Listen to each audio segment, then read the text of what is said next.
Pascal Charpentier, gestionnaire de portefeuille chez IA Gestion privée de patrimoine. Alors bonjour à tous. On voit vraiment que les métaux précieux sont en train de s'emballer depuis quelques semaines. Puis ce phénomène-là est dû principalement à l'achat principal des banques centrales de la planète. Donc ça explique pourquoi il y a eu un décalage au cours de la dernière année entre l'or et l'argent comme métal et puis les compagnies qui sont dans le domaine. Et ce qui me fascine à l'heure actuelle, c'est de voir que malgré la hausse qu'on a eue sur plusieurs titres dans lesquels on était investi, quand on a investi dans ces titres-là, même si on monté considérablement les titres, plusieurs de ces titres transigent encore moins cher à l'heure actuelle au niveau de leur ratio profit d'opération court que le prix auquel on l'avait payé, le ratio cours-bénéfice auquel on l'avait payé. Donc, ce que ça veut dire, c'est que le secteur aurifère, les minières ont tout simplement pas suivi la réalité des nouveaux prix sur l'or et l'argent. Si l'or devait se maintenir autour de 4200 dollars US l'once, la moyenne des compagnies se transige autour de, il y a plusieurs compagnies qui se transigent à 5 fois leur profit d'opération. Donc, c'est tout simplement pas assez élevé.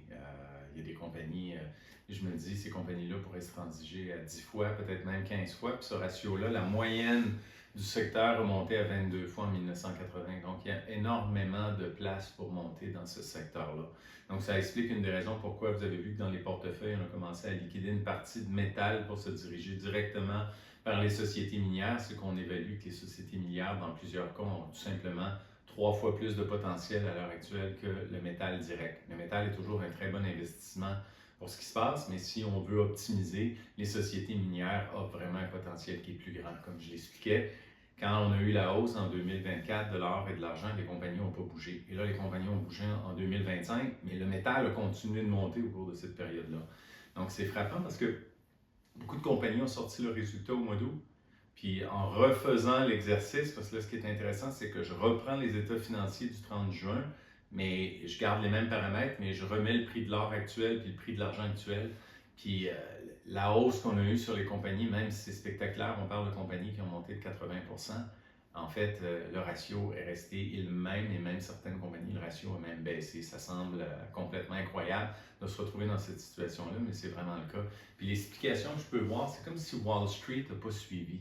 C'est comme si on est encore dans le doute. C'est comme s'il y a quelques investisseurs qui achètent, mais les gens n'ont pas encore compris l'impact que ça a dans la hausse. Est tellement spectaculaire dans les métaux précieux que c'est comme si Wall Street n'a pas pris état de la valeur que ça a comme impact dans les résultats de ces compagnies-là.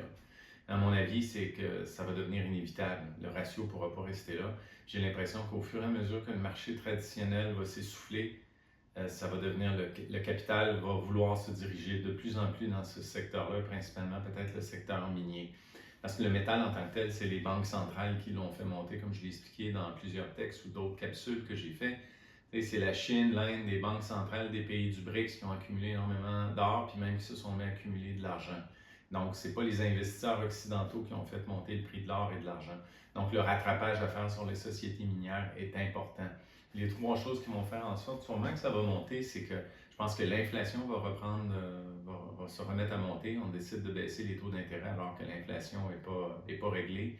Puis l'autre phénomène aussi, c'est que, comme je disais, la bourse va ralentir, donc les gens vont chercher une alternative. Puis même s'il devait y avoir comme un essoufflement ou une correction dans le marché boursier, normalement, cet argent-là s'en va vers le marché obligataire, mais il y a une perte de confiance à l'international envers les marchés obligataires occidentaux. Donc, il ne reste plus beaucoup d'alternatives pour se sécuriser. Alors, on l'a vu un peu cet hiver quand il y a eu la correction au mois de février. Le secteur de l'or et de l'argent n'a pas corrigé comme les autres secteurs. Puis même le secteur des obligations, les taux d'intérêt se sont mis à monter, ce qui a fait baisser la valeur des obligations. Donc, on voit que les plaques tectoniques changent. On sent vraiment que l'or et l'argent est en train de un peu comme remplacer le marché obligataire au niveau de la sécurité. Alors, je pense que ce secteur-là, même si, comme on a vu la semaine dernière, il y a eu des prises de profit qui se sont faites, je pense que c'est comme un train qui s'est emballé et qu'il ne sera plus possible de l'arrêter. Puis il y a même des spécialistes qui donnent des cibles sur l'or assez exceptionnelles. Je pense aussi que ça va continuer de progresser de façon spectaculaire.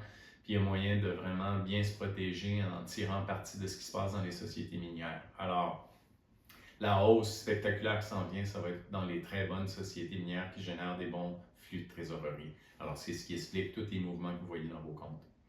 Merci.